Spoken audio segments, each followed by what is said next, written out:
बिहार भाजपा में सीटों का समझौता होता फिलहाल नहीं नज़र आ रहा है, लेकिन ऐसे में कई दल हैं जो लगातार इस उधेड़-बुन में हैं कि भाजपा उनके साथ कितनी सीटें साझा करेगी। हालांकि एनडीए में अब तक ऑफिशियली 2 दल हैं, लेकिन पृथ्वी माली की पार्टी भारतीय जन परिवार पार्टी एनडीए को बिना शर्त समर्थन करके एनडीए की तीसरी सहयोगी बनने की प्रक्रिया में आगे है। चिराग पासवान, उपेंद्र कुशवाहा, मुकेश सहनी और जीतन राम मांझी ये किस तरफ जाएंगे, इसको लेकर इन्होंने पत्ते तो अभी तक नहीं खोले हैं, लेकिन इशारों में ये सारे दल एनडीए के तरफ ही बढ़ रहे हैं।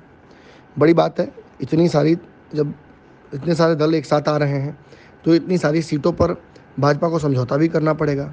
निश्चित तौर पर भाजपा को अपने उस कोटे की कुछ सीटें छोड़नी भी पड़ेंगी। ऐसे में भारतीय जन परिवार पार्टी यानी पृथ्वी माली की पार्टी ने बेतिया से चुनावी कैंपेन शुरू कर दिया है और उन्होंने 40 सीटों पर जीत का दावा कर दिया है। ये कह दिया है कि भले ही हमें एक भी सीट ना मिले, लेकिन एनडीए को मजबूत रखने के लिए 40 सीट पर भाजपा को उनके लिए क्षेत्र रक्षण शुरू कर चुके हैं और कैंपेन करेंगे और शुरुआत इसकी हम बेतिया से करने वाले हैं। बिहार में वैसे तो कई राजनीतिक दल लगातार एनडीए के साथ आने की शुरुआत भी कर चुके हैं। जीतन राम मांझी ने जहां महागठबंधन में 5 सीटों पर चुनाव लड़ने का दावा किया था, वहीं जीतन राम मांझी अब एनडीए में यदि आते हैं तो किस तरह से उन्हें एडजस्ट किया जाएगा, कितनी सीटें मिलेंगी, इस पर सबकी नज़र होगी।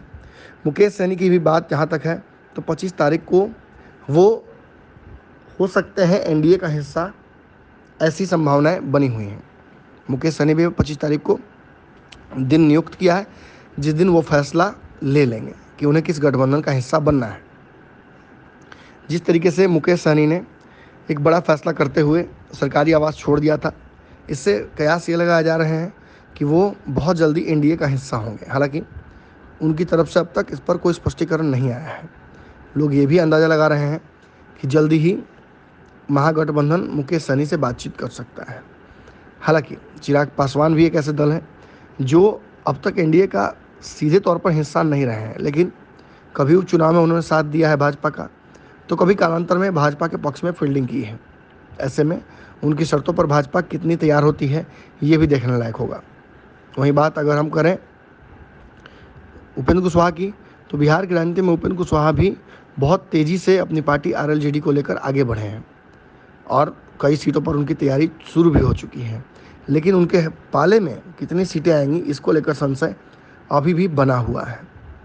ऐसे में पृथ्वी माली की पार्टी भारतीय जन परिवार पार्टी एकमात्र ऐसी पार्टी है जो भाजपा पर सीटों का दबाव नहीं डाल रही है, जो सीटों को लेकर पूरी तरीके से आश्वस्त है और इसी आश्वस्तता को दिखाने के लिए भाजपा के सांसदों के सीटों पर उन्होंने चुनावी जंपर संपर्क शुरू कर दिया है और इस कड़ी में वो लगातार मुलाकात करेंगे जनता से और भाजपा के पक्ष में क्षेत्र रक्षण करेंगे।